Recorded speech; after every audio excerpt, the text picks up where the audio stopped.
Very strong start at 64. What was clicking for you today? Found a lot of fairways today out here. This rough is nasty. Bermuda rough is so challenging, and particularly this wet Bermuda rough is really nasty. So I was able to find a lot of fairways. Playing lift clean in place means I get to kind of cherry pick a lie and able to hit some good shots and see a few putts go in. So it was certainly the back nines where things really picked up. I made a stretch of 4 birdies in a row, and fun way to finish today. How did you spend last week, off week? Watching a lot of Olympics. I was back home in Idaho.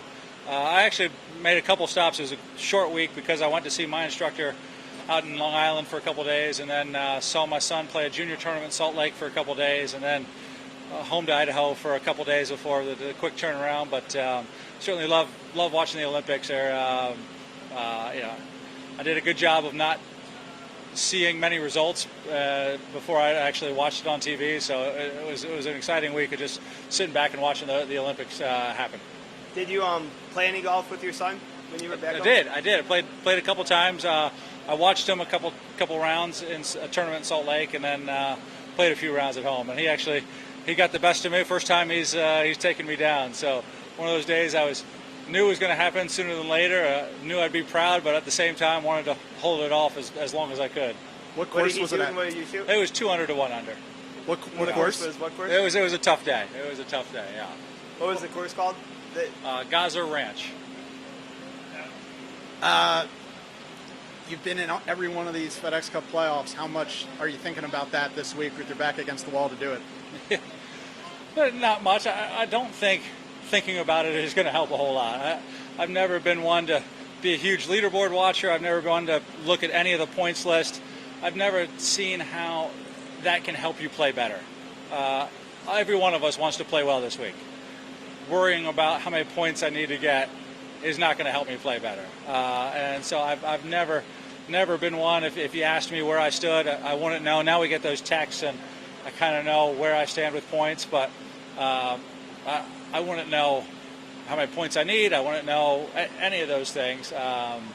So, no, I've always been of the belief, how is that going to help me play better?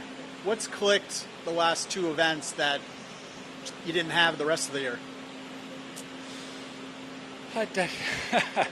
Certainly a lot better with the iron game. The approach game hasn't been great this year. I think that's probably been the biggest holdup. There have been weeks where I felt good and putts didn't go in, and weeks where I felt like short game was good, but certainly just not hitting it close and hurting myself with tee shots and approaches and just putting the whole piece together. Right now, I think approach is better than it's been most of the year.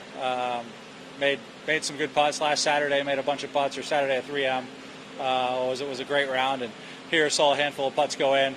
So I think a combination, but golf, I think at our level, you're never far off. I think you kind of get off and you kind of head scratching, like missing cuts makes you feel far off, but I don't think any pros are ever that far off. And so, started to hit a little bit closer, started to see a few more putts go in, and that's kind of been the difference. How'd your son react when he beat you? He was excited for sure. He had to make a 12-footer to save par on the last, and I was sure he was going to miss. I was sure pressure was going to get the best of him, but he canned it and was very excited. We played with a couple good friends that were pretty pumped for him, so it was a cool moment to have him beat me, to have a couple of good friends of ours be there to witness it was fun. Yeah. All right.